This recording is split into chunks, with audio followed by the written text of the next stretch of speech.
Its name is Quetzalcoatl. Just call it Q.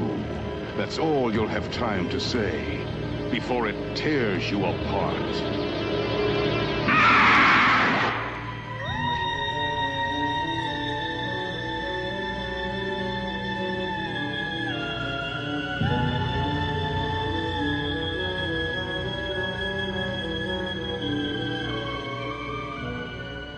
Welcome to the Kaiju Podcast. I'm Ralph. I'm Jorge. And today we are talking about Q, I guess, aka Q the Winged Serpent. 1982. Yeah. I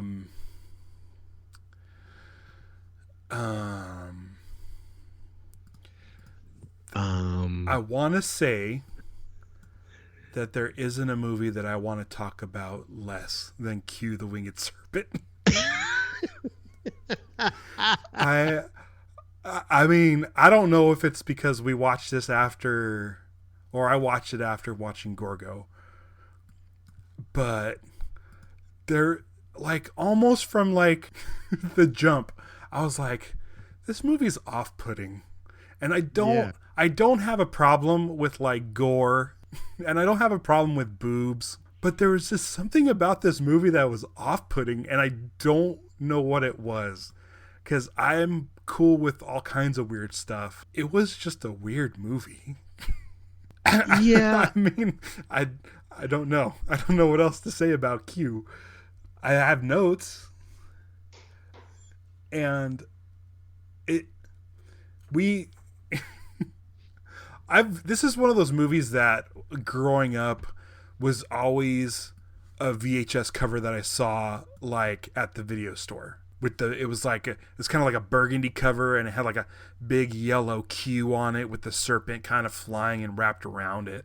Right. And I always thought, oh, that looks cool. I never once saw it. There's like an old movie from like the 40s, I think, called The Flying Serpent. I remember seeing that. It's really boring. It's on our list. But I was like, oh man, I should watch that movie Q, because it'll be like updated and like the serpent will look cooler and yeah, because it looks like it's a fantasy creature. Yeah. In it's like in the Chrysler's building, right? So it's like the artwork. It's a really nicely painted. It looks it looks like it's from like a Conan comic or something. Yeah, like it looks like a Frank Frazetta. It's like Dragon. It's Boris Vallejo.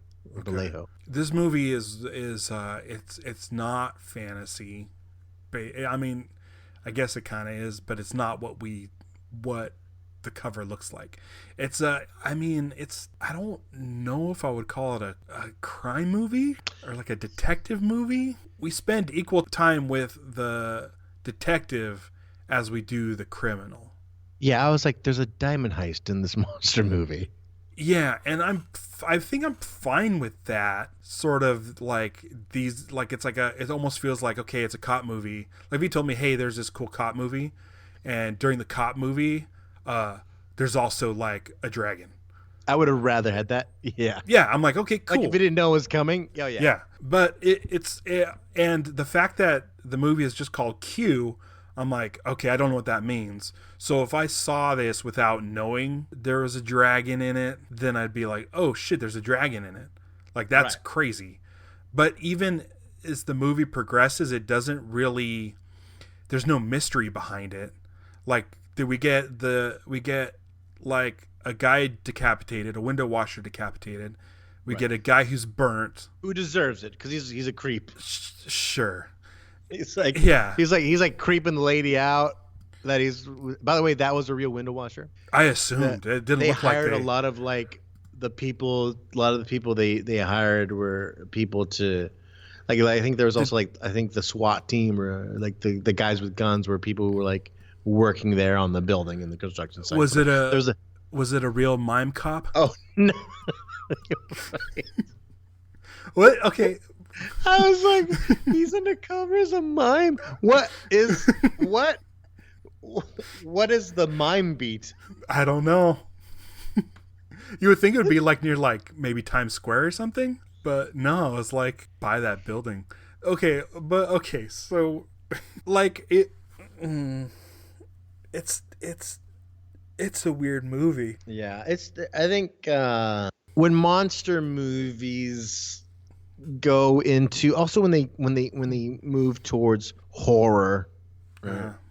Stuff like more like this is the whole it all the shots of people getting skinned, so much of it. It was one shot, and then they flipped the film so it looked like it was doing the other cheek. The other side of it was the same shot.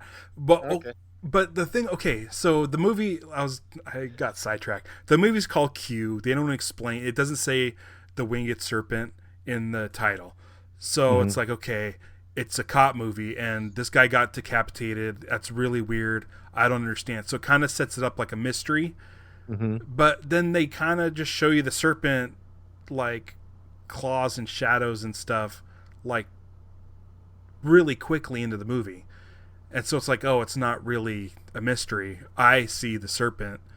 I know that there's a serpent because I seen its shadow and I seen the claws and stuff. But it's not until like 48 minutes until the police hear the reports that there's a giant serpent. Even though like people have seen it and there's been blood dripping on people. Like it's not a mystery. It's not a mystery to anybody, including the viewer. But then like the cops hear about it like 40 minutes into the movie, and I'm like, well, where have you guys been? Is no one calling the police? Are people just used to shit falling off of buildings and just having that's just something you have to deal with? Yeah. This is what happens when you live in the inner city. That's New York in the 80s. Yeah. Okay, so the serpent, I feel like kind of, okay, so he gets the creeper guy at the window washer, and then there's like a burnt guy. I don't know what he was up to, but I think I saw his burnt wiener. And then there's the lady who's rubbing suntan lotion on her boobs, but then there's a dude watching her. So I thought maybe the serpent was going only after perverts. But then the serpent goes after the lady, not the guy watching the lady. Right. And he's not looking at her through like a normal telescope. He like has an old timey like nautical one, and he's really excited. I don't know. I think my main issue is I don't understand the motivations behind Quetzalcoatl or whatever its name is. Q. Let's call it Q. Yeah. I'm like, oh, is it like selecting out creepers and like restoring order or something? I don't know. Is it a secret crime fighter that goes after people who are leering at other people? But no, that's not the case. It happens a little bit later with the dude in the pool, or not in the pool. Yeah, he's in the pool watching the girl do push-ups. Right. But there's really no motivation, and I don't understand a lot of the movie. Yeah, there's a part that's kind of reminiscent to me for like the movie Wolfen. I haven't seen it. It's 1981, but it's like this kind of like, it was, like the idea of like a werewolf movie, but there's a bunch of stuff in it about Native American culture and shape shifting and things like that. And it's kind of like in this one, it's like cramming Aztec culture behind a monster, in the monster movie. And it never seems like, I mean, the guy doing the skinning and the sacrificing, doing the Aztec ritual, talks about the serpent, but you never really get the sense that he conjured the serpent. I don't like. Right. I think we're supposed to think that, but yeah, they seem like they exist independent of each other. Yeah, and at one point, David Carradine says, like, we're talking about the same case. Like, right. He's trying to present the chief with the Aztec stuff, and the chief's like, we have some serpent that we keep hearing about, and they're like, it's the same case. And I'm like, I mean, I guess it is. There's when the blood was dripping from the sky, I think it's after the boob lady gets taken, or maybe somebody else. The blood dripping from the sky, and there's people reacting to it. There's one dude that kind of looks like Paul McCartney, and I swear to God they dubbed in a Liverpool accent. I missed that. I'm pretty sure it was I mean, don't go back and watch it again. I mean, maybe I can just find the clip. I'll put a picture of that dude in the episode collage. Michael Moriarty, is that the? Yeah, I liked him. He's good. He's really good in the movie. He's a good actor, and I feel like I like the idea, because I guess the director of this movie also directed the movie Maniac Cop, which is a movie I really like. And Bruce Campbell kind of plays a character like this that nobody believes him, and he's trying to do everything he can to prove it. I feel like that kind of storyline would have worked better, and we didn't have the cop stuff.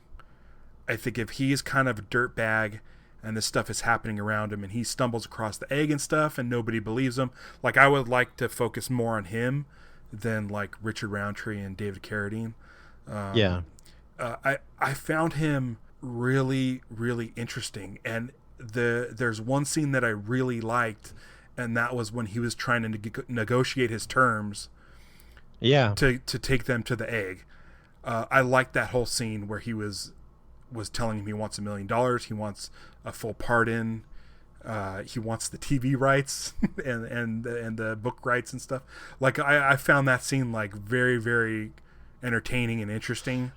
And I found him interesting and entertaining. I thought he was very good. Yeah, and I don't really know him from anything else, but he was definitely, like, not that the other actors weren't taking it serious, but he was like pretty believable as a weird diamond thief. Like you kind of root for him even though he's a dirtbag. I guess he's just, Yeah, he definitely felt like the most rounded, like well-rounded person, like as far as like he felt like a complete person. Yeah, for sure. He stumbles across the egg and a skeleton, which I kind of like that. I like the skeleton, and I like the egg. And was the egg, the nest of the egg, was it made of bones? Did it look like bones, or was it just sticks and stuff? To me, at some points, it kind of looked like bones, but I could be wrong. Yeah, I felt like there were a bunch. I don't know if I don't know if the nest was made with bones, but there was definitely a lot more bones up there for sure. Yeah, the egg skeleton room. I forgot he had that gun in his pants. Oh yeah, and he was like, it was like he did this thing where he sees the skeleton, and then he does this thing with his pants, and I was like, what the? like the skeleton's like, oh, it's skeleton. Oh, calm down. And then he pulls the gun out. I was like, oh yeah, there's a gun in there. Or it was like he looked like he was checking his zipper, like his zipper was down or something. Some weird reaction. Yeah, there's a lot in it. I go like, oh boy. So hold on. The thing about this movie that I saw somewhere in like the trivia or something, where I guess what had happened was Larry Cohen was working on something else, and it was like basically he was about to get fired on some movie, or he got fired on some movie because he had something else he was working on because he was at odds with the producers. And he was like, well, I still going to be like working on the maybe it was Eye of the Jury. I don't know, but basically the point was he was like he got fired, and he still had like 5 days in this hotel room. So he's like, oh, I'm going to write a movie right now and just kind of like throw something together and make another movie out of this time that I have here in this New York hotel room.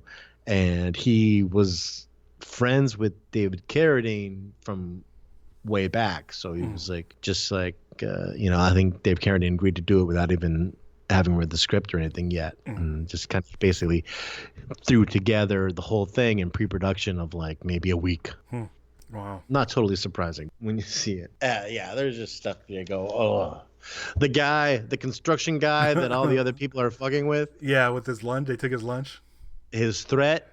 If anyone ate that sandwich, I'm going to shove the thermos up your asses one at a time. Yeah. Yeah. The leg in the street. Yeah.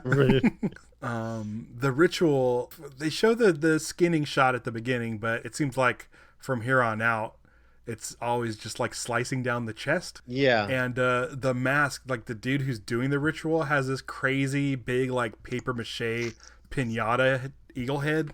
Yes. It's I don't know if I like it or not. It's really It's the dumb. only costume in the show. It's the only thing that you'd consider as a costume. Yeah. I like the feathers body thing. Oh, with the More yeah. more than the blue feathers, more than the mask. But yeah, Yeah. the music was weird in this.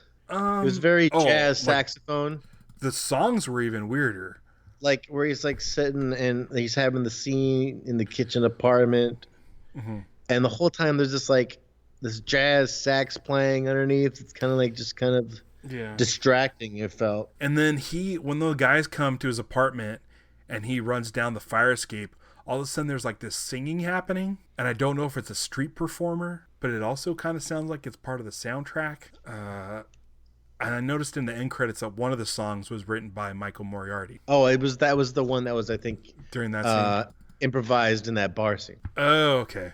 I think that was his little. Okay, I think that makes sense. Please take off your pants and let me look at your leg. I like. So yeah, it's like he runs away from the diamond heist. He gets kind of hit by that taxi, and so he's got to limp the rest of the thing. Yeah. But it's kind of like, because he's not like a kind of guy who can go to the doctor for help or anything like that. Yeah. Just sits and deals with it on his own. It's pretty good. Yeah. Oh yeah, and when he leads those the two guys that were after him, he leads them and says, "Oh yeah, the diamonds are up here," and he leads them to Q. Yeah. And he's sitting there going, eat him, crunch, crunch. See, what if that was the movie? Like, that would be the movie. It would make, like, where he kind of becomes this, like, he works with Q just to bring people to him. Yeah, he would lead his enemies to him. Yeah.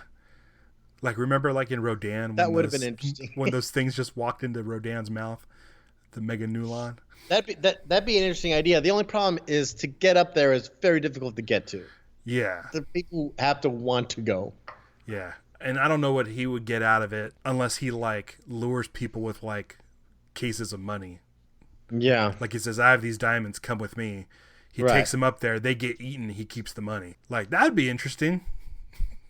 Like, he doesn't have to have, like, it would make Q more interesting too, because Q doesn't really have any personality. Q just kind of goes, there's one point where Q kills another construction worker just by, like, flying by, swinging a claw and tossing him off the side of the building. It's like a really quick moment. Yeah. But it's like, okay, so is Q not just killing these people for food? Q's just killing people to kill people. And so it's like, I don't understand Q's motivation. Like, I get it if he's going to go around just taking out assholes and perverts. That makes sense. But then, like, or if he's just going for food, that makes sense too. But, like, there's, like, just, like, a couple of random killings where he's not keeping them for food, and, like, I don't understand what the motivation is for Q. Right. I don't quite get Q. First of all, Serpent. I mean, I don't get Serpent from him either in his design. He looks like a crawling kaiju that was, like, super skinny. His face reminded me of the thing that got deleted out of your version of King Kong. Yeah, it does. And so I'm like, it's kind of cool looking. Like a snapping turtle face. Yeah. But, like, skin color. Like, it's a kind of a cool design. It's weird. I can't tell if it has feathers or if it's skin colored. Like I don't think it has feathers. No. But it's the wings have the shape of feathers, so it's like skin feathers. I don't know. They're not like bat wings. It gets real racist in the diner. Oh, yeah. And I was like, oh, cringe. Yeah, there's just something that kind of gross about this movie. And I guess, like, maybe it's showing, like, real New York at that time, but at the same time, it's like, it's still too gross for me. You know what part I really did like, aside from the undercover mime cop? When the egg hatched, the creature in the egg. That was pretty great. Yeah. Or when he was shooting it up, David Carradine was shooting it up with, like, the Uzi. Like that. Yeah. I'm on the phone. Statue of Liberty. You get a little bit of history on the Statue of Liberty. There's a shot of the World Trade Center in it. Yeah, there's a couple. And I watched this on September 11th. It was kind of weird. Ooh. The what's weird also is, so they talk about this building that they're going into, and it has like a little Statue of Liberty on it, and they're like, oh yeah, that was like the thing that they modeled it after. And then I watched the Gorgo making of Gorgo after I watched this, and that has a miniature Statue of Liberty in France when they thought to bring the movie to set the movie in France. I was like, oh, that's weird.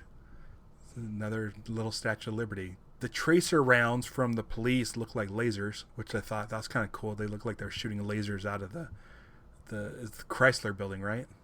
Yeah. Yeah. That, like, I like that. I like just the idea of guys shooting machine guns out of the building and the flying serpent attacking the building. It's like a reverse King Kong. Yeah. Yeah, totally. That's great. Even though I have no idea why Q is there, and I guess the sacrifices work and he was summoned somehow. I don't know. But yeah, they shot the tracer rounds look like laser beams. And then there was a couple of dudes that get tossed out of the Chrysler building, and they're like totally like claymation, like noodly arms flying down off of the building. Yeah. There was so our last episode we talked about people panicking. This movie had some pretty decent panicking in the streets, except there was one shot that was kind of above, looking down at the street and people running, and one guy falls over for no reason and just kind of starts rolling around on the ground. But there's not enough people there to like cause him to do that. Right. Oh yeah. So. Trying to create crowd effects when they don't have the people. The standoff in the apartment with the Aztec executioner dude, and David Carradine has to keep shooting him because he won't die. Yeah. That was kind of fun, I guess. Yeah, that was fun. He kept getting up with the knife. I think that's all I have. I don't have much for this movie. I guess there's stuff in the 98 Godzilla that people say was lifted from this movie. Oh, I can't imagine what. I think the Chrysler building gets taken out by helicopters. And then there's like eggs and stuff. I don't know. I haven't seen that movie in years. And I mean, we're going to get to it eventually. Yeah, eventually. I don't know if it's like an unspoken thing, but I think I don't know if we want to save it for a special occasion or what. Like, I feel like we've waited so long to watch that one that I feel like it's got to be for like an anniversary or something. Okay, sure. Or I really remember not liking that movie. It might be fine. It might be fine now that we've had like some real Godzilla since then, like with the millennial era of Godzilla Toho and like Shin Godzilla and the MonsterVerse and stuff. Like enough time has passed where that's not the only Godzilla we have. This movie, yeah, I can't think of anything, but I guess we'll find out eventually. This guy does not die easily. That was good. That was a good bit. Yeah, it was a good bit because they took it past what you go. Oh, okay. Still, and still one more. Yeah, one more. I think there's a part. There's definitely a part also where like the guy falls, but he has to make sure he hits the bed. He kind of did like a quick glance back, a little adjustment to land on the bed. Yeah, I don't think I'd recommend it. I don't think so either. I wouldn't. I mean, we've watched. This is our 72nd episode, and then we have like 5 bonus episodes. Like, there's so much more stuff I would recommend. Yeah. But I mean, I don't even know. Yeah, this is like we throw things in like this as like palate cleansers in a way, just to kind of stretch. Like, all right, it's done. It is a kaiju movie. Yeah. It counts. And then you're like going, oh, why don't we stick with like what we know is going to be good, or not necessarily good, but that what we know is stays in the sweet spot sometimes. Well, I mean, I feel like when we decided to do it, I was excited because I had always seen that VHS cover. And I was always excited to finally check it out. And the fact that it was like on Amazon Prime, it was like, okay, it's easy to watch. It's going to be good quality. And I just,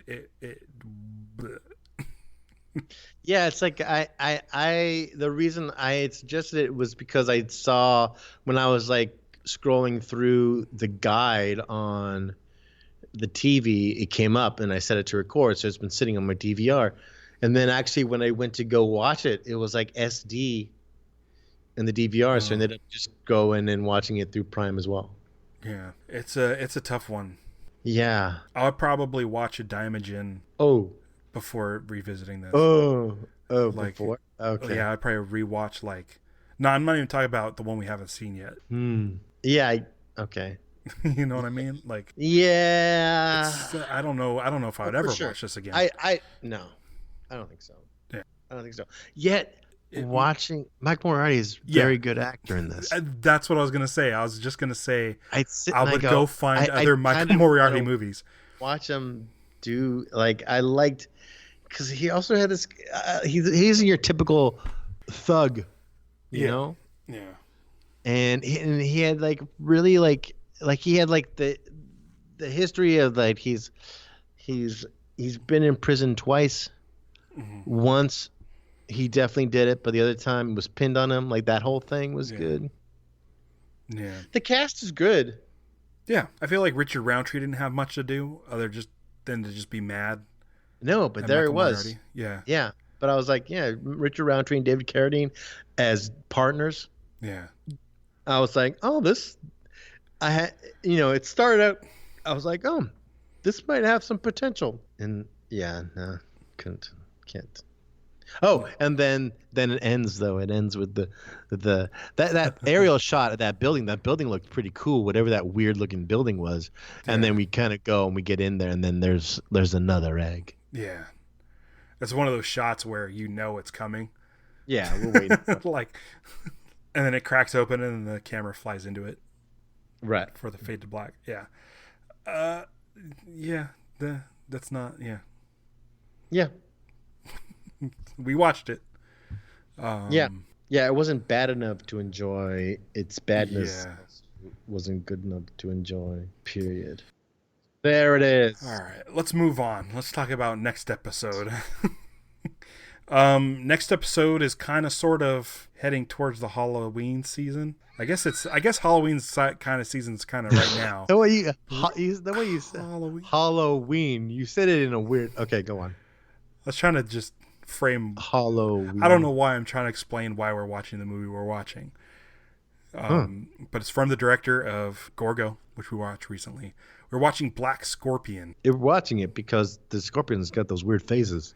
It's got weird faces and foamy mouth. Oh, he has foamy mouth? Yeah, he has foamy mouth. Boom. Oh, there's no foam. No foam or white goop in this movie either. Another reason not to like it. Maybe that's why that one guy jumped into the pool after watching those girls do push-ups. Yeah. Gross.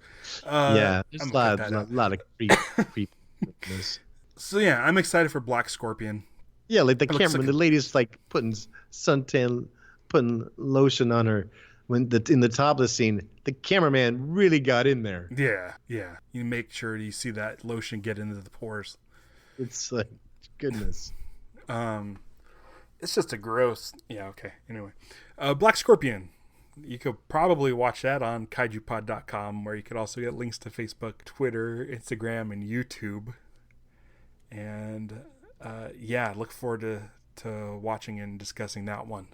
So until next time, oh boy, there's nothing fun in this movie that I'd want to do. Gonna go see if I can find those diamonds that fell on the street. Oh yeah, they're just sitting out in the middle of the street. I was looking up when he gets is it $1 million?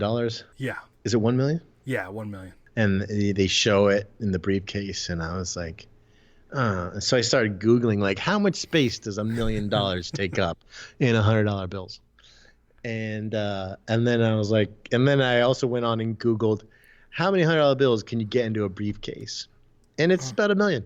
Oh, I mean not $1 million $100 bills, but you can. I go, how much money can a briefcase fit in $100 bills, and it says it's about $1 million.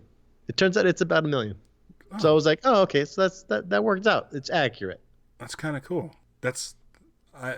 Yeah, you see that shit in movies all the time, and you never think. I know. I was like, I wonder if if it would really fit in in a briefcase, and it turns out it does. And then it seems like lately, a lot of times you see them in duffel bags. Oh yeah, it's almost like because people, I don't know, maybe people use briefcases less and less. Oh yeah, probably. Yeah, but and duffel bags, it's cool because it's, that's interesting. I never thought about that. How like it was very big. Well, the thing is, duffel bags is like heist stuff. Yeah, and it's a bunch of money to throw into a bag.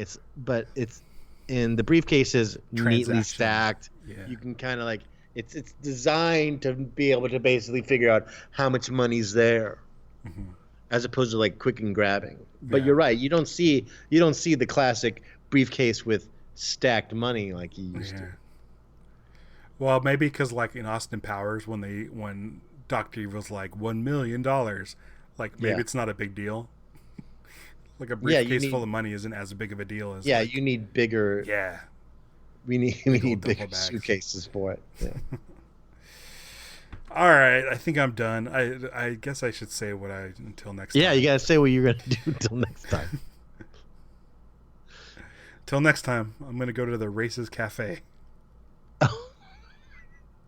It's only racist for the people who go there. Oh. It looked like a cool diner though. I could probably get a good like biscuit and gravy there. Yeah. Just everything was gross about this movie. Yeah, it was pretty gross. Yeah. Yeah, what are you going to do? Hey, we ticked it off our list. Done. All right. It's going to make us gun shy about getting too far. Like we kind of have had a really good streak. Yeah. Like, we haven't had a really just... Well, I mean, we did watch Rebirth of Mothra 2 fairly recently, but had Go-Go and Dagora. Yeah, I'm just thinking that in this 80s American era, if there's monster movies that fit in this decade, might be like going, Oh yeah, there's like a this might stink. Empire of the Ants, I think, is like an 80s one. Oh, here. Oh, but that's luckily on our list, our kaiju film list, it's by year. I'm gonna take a look at the 80s. It's like Alligator. Oh, okay. Yeah, so there's not a lot. That gets that's yeah, but that's definitely stuff like Alligator, and I think that feels like Roger Corman era. Yeah. All right.